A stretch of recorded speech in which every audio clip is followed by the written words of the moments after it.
but this is an appropriate setting in which to use it, and we're so grateful to be honoring this year's International Women of Courage awardees.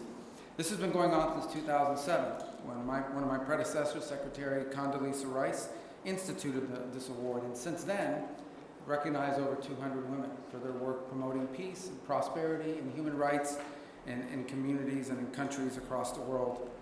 And what we recognize here more than that is not just their work, but the fact that they do so oftentimes at extraordinary risk to themselves, to their families, to their loved ones. Not just important work, but work that took courage. And that's why we recognize 8 women with the International Women of Courage Award here today. I'd briefly like to honor a leader. You saw her a moment ago, Katrina Fotova. Did I say that right? Katrina, we call her Kat. There. And she's done a great job. Without you and your team putting this together, it would not have been possible. Thank you.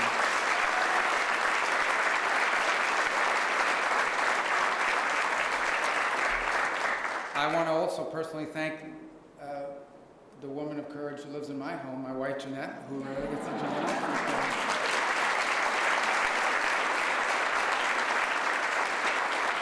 And I say that relatively speaking because, courage is, there are challenges with 3 kids under 22 years of age or 23, as you know, especially a 17-year-old that's still in high school, and they have the world figured out. Anyway, thank you, because without her, I would not be able to do this. So we thank you very much and for being here today.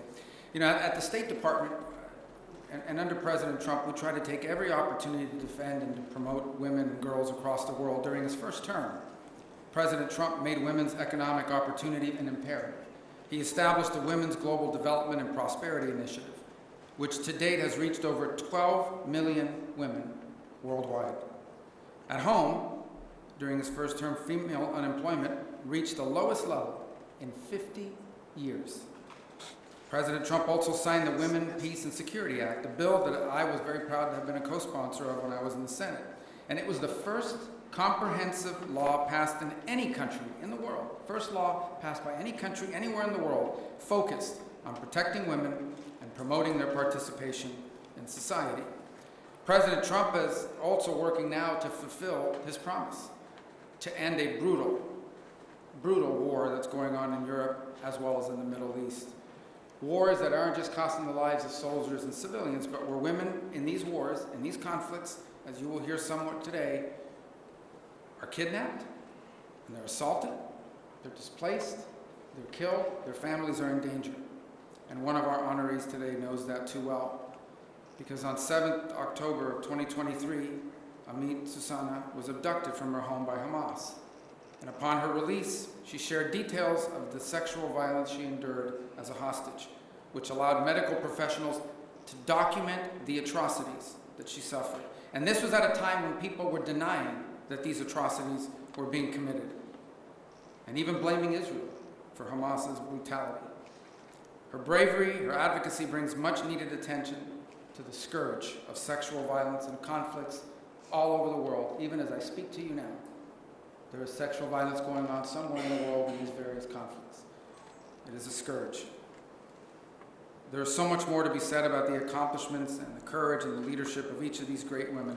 And let me reaffirm the importance of protecting women and girls and promoting their well-being are American goals. But they also happen to be a strong goal of our president, President Donald Trump. So to our honorees, congratulations and thank you for your work to create a safer and more secure and just world. In a moment, it'll be my distinct honor to welcome the First Lady of the United States to speak to you. She too is a woman of tremendous courage and a great accomplishment. She's an inspirational leader. Through her Be Best initiative and her work now advocating the Take It Down Act, she's protected women and girls online and promoted their health and well-being.